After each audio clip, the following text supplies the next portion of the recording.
So you gotta grow your own food. Make it happen. All right, start with a small 1 by 1 foot plot, and you put some lettuce in. Just read the back of the seed package and get started, and have a nice salad. All right? Okay. My name is Sharon Slatt. I've been head gardener for City Farmer for over 15 years, and it's the best job in the world, I think.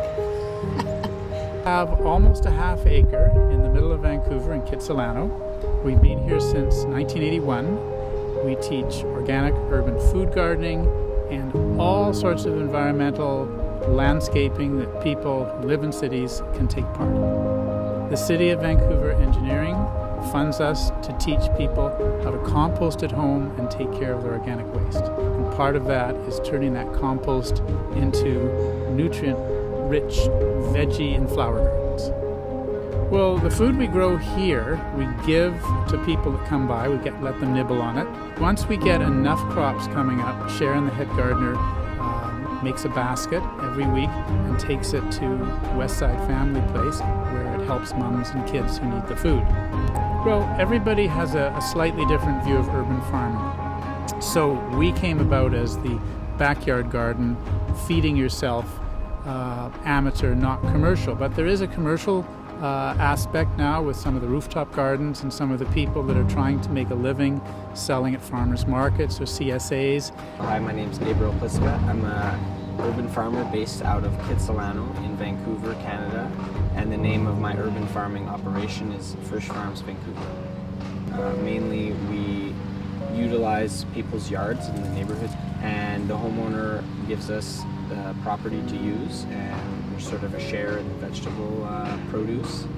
I come and garden at their place, and then I can use their tools and water, and then I try and earn a living wage at the farmers market and also to restaurants and some home delivery. Yeah, so I have a CSA box so people can purchase vegetables. Right now I sell 4 boxes at a time, so people are not committed to a full season. People often go on vacation. So it's a broad subject, urban farming. There's a continuing interest. It changes every year, but there's a continuing interest as people find that, hey, this lawn has soil under it and I can grow food. So there's a lot of excitement about it. It's also being given the term not just gardening, it's being given the term urban agriculture that we were part of the beginning of back in '78, renaming what is being gardening to bring in some of the environmental issues to urban gardening. And huge interest. It's moved from the back page in the gardening column to the front page. It's a political issue. We know people like Mrs. Obama, food garden on the White House lawn, teaching kids about nutrition.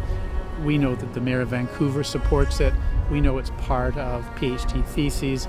So there's a much broader interest. It has a political aspect about it. Yeah, actually about a week and a half ago I went to the Kerrisdale Elementary School, and there about 2 years ago I sort of just applied to have the garden built at the school with some teachers and get an update on the garden, and I planted a bunch of stuff out like kale and some radishes and lettuce with the students. And I actually went to 4 different classes, and so talked to the kids about gardening and how it's so awesome, and they seemed excited. And there was a kid that was really persistent and he wanted to eat the carrot seeds, and I said, yeah, it'll grow in your stomach, and he was pretending to like have a carrot being grown in his stomach or something. So he was excited about the carrot seeds, and I don't think a carrot would grow in his stomach, but the fact that he was open to try the seeds, like eat the seeds, because he's the big daring kid in the class. And so maybe the kids, if they grow their own food, or there's families that grow their own food, they get involved at an early age and connected to their food, and they love it, and then maybe they'll try new things,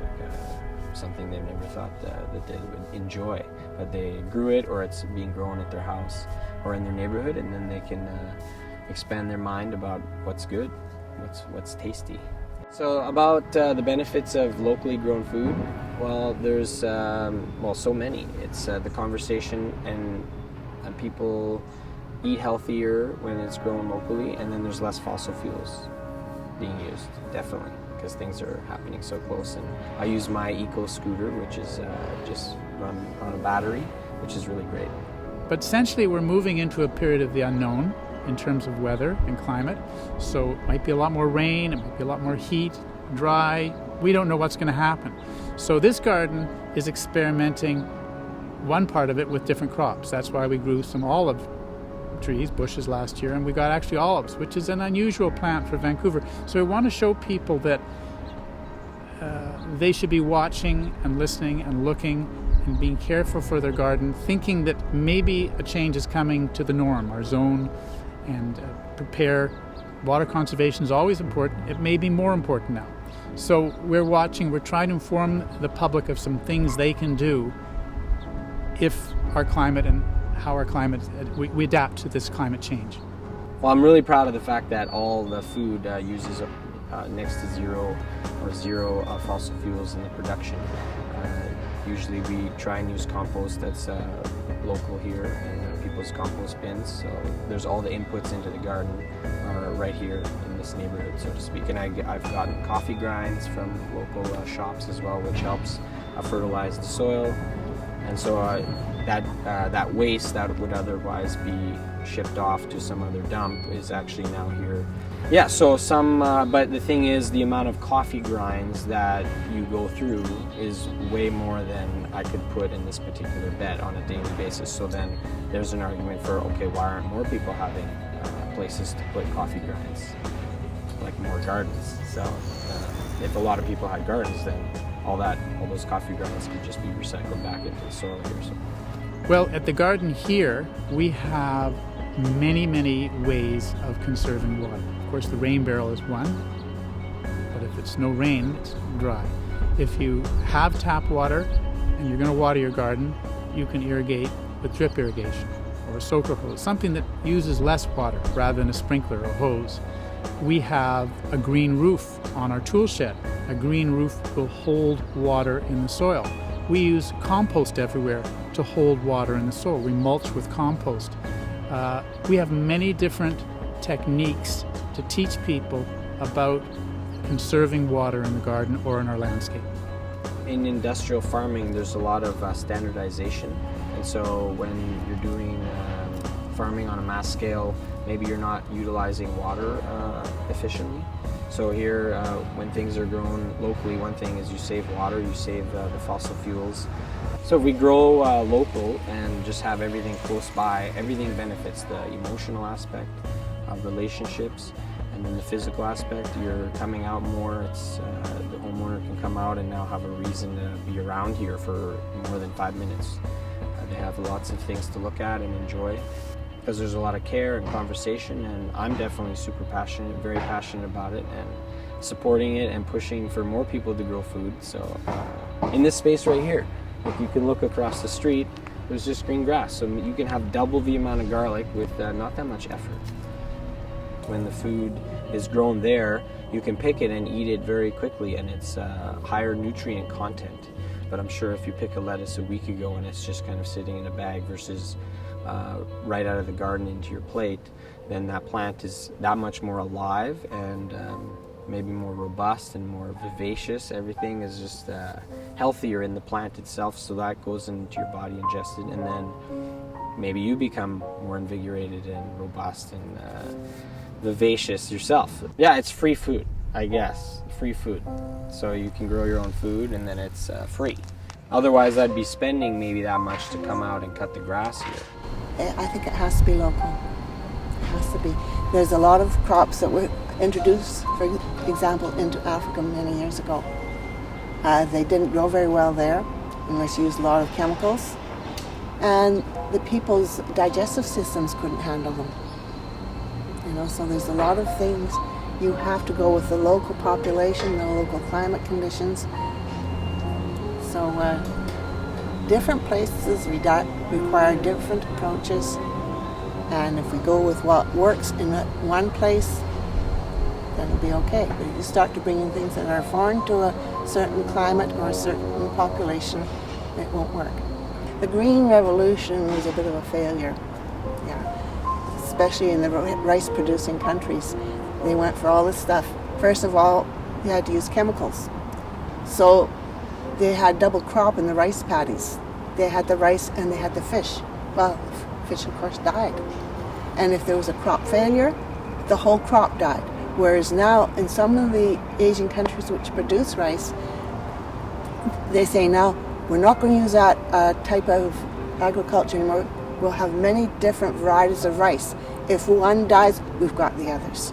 Well, I think after the Second World War, there was a lot of research using chemicals, and then they found out that high nitrogen, they can synthesize high nitrogen as a fertilizer, so then that increased, and the growth of population as well. So a lot of people were spending time doing other things other than hanging out in their garden and growing food. So then they said, okay, I'll let someone else do that, and when so many people are doing that at the same time, then it leads to this industrial farming system, and then it mechanicizes the whole thing and takes out the emotion. This Monsanto company sometimes does a lot of massive fields of one particular crop, so when there's an insect problem, then there's no competitor for that one insect, so then that insect can decimate the whole field, and that's not good because there's a lot of time and investment and resources put into growing that corn, and then it's all gone. So I guess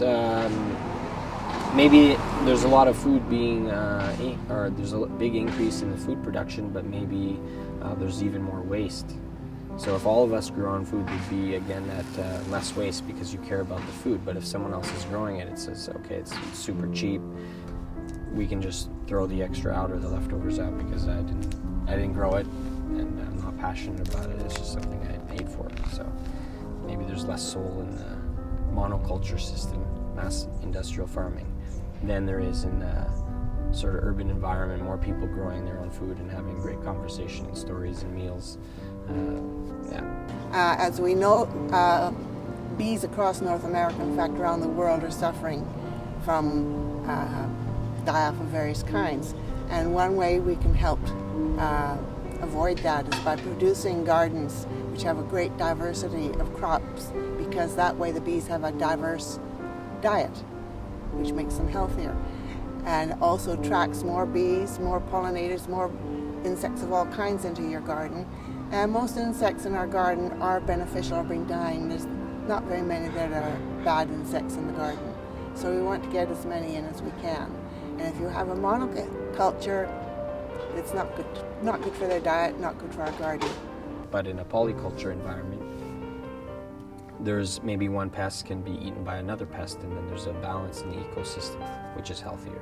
If we just ate bread all the time, we would get sick very quickly. And it's the same with the bees. They do need a diverse diet, all the insects do, and also you get a greater range of insects. Some insects are predators like wasps. They're not friendly to us necessarily, but they do eat a lot of the bad bugs. Ladybugs are also predators. They eat a lot of the bugs we don't want in our garden. So if we get a diverse garden, we'll have diverse population of insects coming into our garden. And because we are a pesticide-free garden in Vancouver, that's what we need. Well, first of all, we don't believe in poisoning anybody, and pesticides, wherever they're used, or herbicides, are not good for us. The city as a whole has a bylaw which says you cannot use them, which came along after, of course, we started, so it's not legal to use them, but it just doesn't make sense. If you can grow some food yourself, so you're not worried about a commercial market, and you're going to lose some stuff, or have stuff that's not perfect, grow it without poison. You don't have to tell a kid that makes sense. Yeah, well, a lot of chemicals end up leaching into the groundwater and then out into the ocean. So it kills off some fish that's too much nitrogen, which is the key element to make green leafy vegetables and get a lot of green foliage, high nitrogen. So that's how they grow so much corn so fast. It's just pumped with nitrogen, but then all the water sort of goes into the ocean. And then there's these algae blooms, too much nitrogen, and algae forms. So definitely no chemicals. I think that's not really safe, because inevitably then the chemicals sort of get back into the body of myself and then the homeowner here. So, oh yeah. Well, I mean, there's a lot of hype about this organic, but I think the main thing is it should just be sort of what it always is and always will be, is just sort of real vegetables, unadulterated So maybe the organic, we can switch it to something more like a real garlic, because the other stuff is sort of, it's a little bit fake. We hear a lot about organically produced plants right now, heritage plants, and then there's the hybrids and so on. A lot of the hybrids do have very good qualities about them, but then a lot of the old heritage varieties do as well. And if you have a diverse range of types of, say, tomatoes or whatever, if one kind dies off for some reason, you've got some others to fall back on. Even when you get heritage seeds, like from the heritage seed companies in Canada or the United States, they're not exactly as they were grown many generations ago.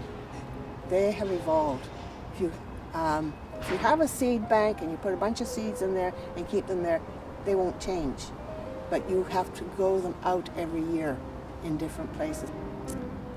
So this is a very, very important thing to keep growing these seeds out. The good ones will survive. The ones that aren't so good, well, they won't survive. We've lost so many of our major crops around the world.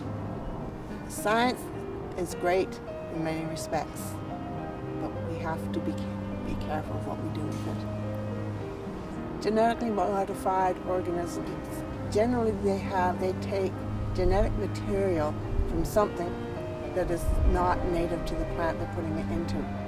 Okay? Whereas ordinary hybridization, you cross like 2 kinds of tomatoes or 2 kinds of apples or something. They're still apples. You're not putting a foreign kind of material into that plant. In Vancouver, we have a great potential for growing food because we have so much lawn. You put all our lawns together, it'd be a really huge farm. And you can have a really nice garden, front yard and backyard, even on your boulevard, as some people are doing. And you'll have some plants to eat. You'll have plants to bring in your beneficial insects, make them happy, keep the hummingbirds happy, keep everybody happy. Yeah, and the boulevard is in a very interesting spot because here in Vancouver, it's a piece of land between the sidewalk and the street that's public or owned by the city, say. And so in Vancouver, they actually encourage people to grow food right here on the boulevard. And so there's a beautification, Green Streets program in Vancouver, where you can volunteer, and sometimes you see the traffic bulges and traffic circles. Well, those are run by volunteers, which actually saves the city money in the end. And then it gets the local people more connected to the space around them, like this boulevard space. Well, I think people have to get away from the idea that we have to have a lawn and a hedge and a house and that's it. Okay? We have so much property in Vancouver that's been totally wasted. And now with summer coming, it's probably going to be another dry year. We're going to have watering restrictions. People get, oh, my lawn is going brown, or we've got chafer beetle problems all over the place. I say, give up the lawn, grow something else, and it could be something you could eat. And the way you sell something is to excite them, make it accessible, make it easy. So when we come in, we speak plain language, Sharon and I, and the other gardeners.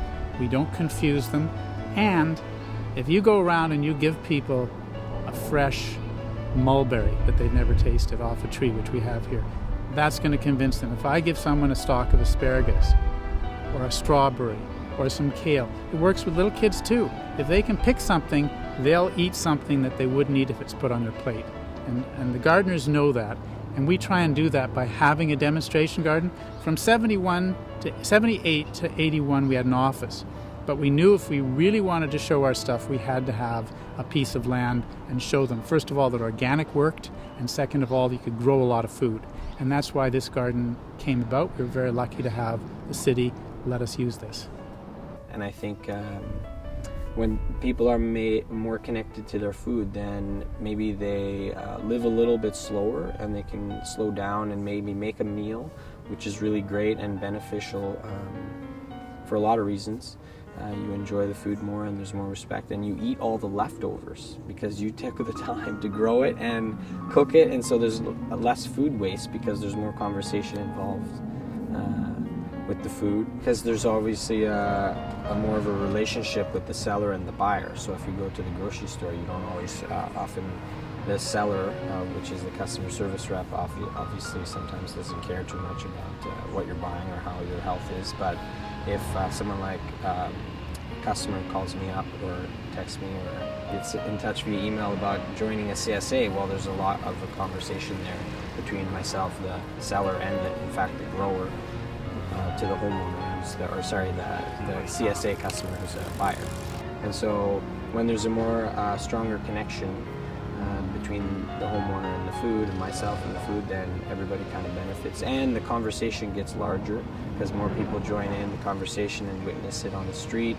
And there's neighbors that come by and have a chat, and then they get to know their neighbors as well. And so it's kind of like this, I guess we were saying about this Hallmark card, is if I make my own birthday card for someone, there's a lot of care there.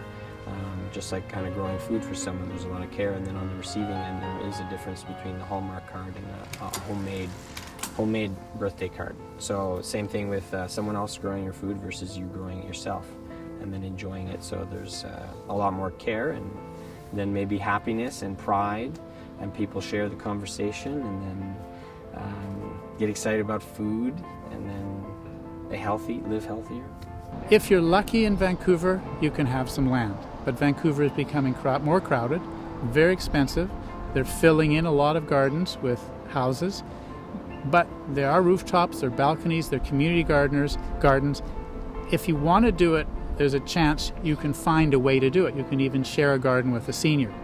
It does take work, it does take time, you have to be interested, but people spend 8 hours a day on a video game or watching TV or whatever. You make a choice. So the idea is to be interested, see its value for yourself, for your family, for your health as a hobby, and then it will work.